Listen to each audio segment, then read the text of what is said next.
നമ്മൾ ചോദിക്കുക, നിങ്ങൾ പറയണ്ടല്ലോ മുസ്ലിം പെണ്ണിന്റെ തലയിലെ തട്ടാണ് ലോകത്തെ ഏറ്റവും വലിയ പ്രശ്നം. നമ്മൾ ചോദിക്കട്ടെ, എന്താണ് ആ തലയിലെ തട്ടം മുസ്ലിം പെണ്ണിന് നഷ്ടപ്പെടുത്തുന്നത്? എന്താണ്?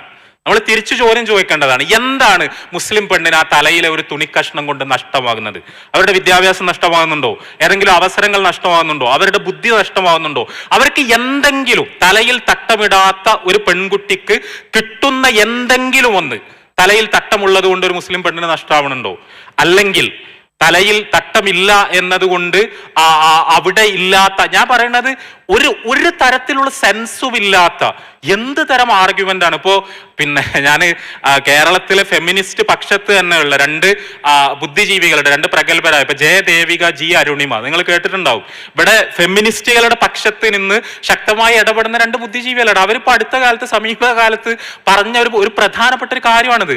അവർ പറയാണ്, നിങ്ങൾ എന്താണ് പറയുന്നത്, മുസ്ലിം പെൺകുട്ടികൾ പിന്നാക്കാണെന്ന് പറയുന്നു, അവർ പരീക്ഷയിൽ ജയിക്കുന്നു, അവർ വളരെ സ്മാർട്ടാണ്, അവർ ഇന്റലക്ച്വലി വളരെ വൈബ്രന്റ് ആണ്, അവർ ഇന്റർവ്യൂ ചെയ്യുന്ന സമയത്ത് അവരുടെ അടുത്ത് നിന്ന് വരുന്ന ഐഡിയാസ് എന്ന് പറഞ്ഞാൽ ഫാന്റാസ്റ്റിക് ആണ്. പക്ഷേ ഞങ്ങൾ അവരെ അവർ ഉഷാറാണെന്ന് ഞങ്ങൾ പറയാൻ പാടില്ല, കാരണം അവരെ തലയിൽ ഒരു കഷ്ണം തട്ടുണ്ട്. ഇത് എന്ത് ഫെമിനിസം ആണെന്ന് ഇവര് ചോദിക്കാണ്. അതായത് ഇസ്ലാമോഫോബിയ ഒരു മനോരോഗമായി മാറാത്ത ഫെമിനിസ്റ്റുകൾ ചോദിക്കുകയാണ്. യഥാർത്ഥത്തിൽ ഒരു സൽബുദ്ധിയുള്ള ഫെമിനിസ്റ്റുകൾ ചോദിക്കുകയാണ്. അപ്പൊ അതുകൊണ്ട് തന്നെ ഇത് വളരെ ക്ലിയർ ആണ്. അത് ഒരു തരത്തിലുള്ള അപകർഷതാബോധവും ഇല്ലാതെ ആ ഇസ്ലാമിക ചൈതന്യത്തെ ഉയർത്തിപ്പിടിക്കാൻ ഇതേപോലെയുള്ള വേദികൾ നമുക്ക് പ്രചോദനമാകേണ്ടതുണ്ട്.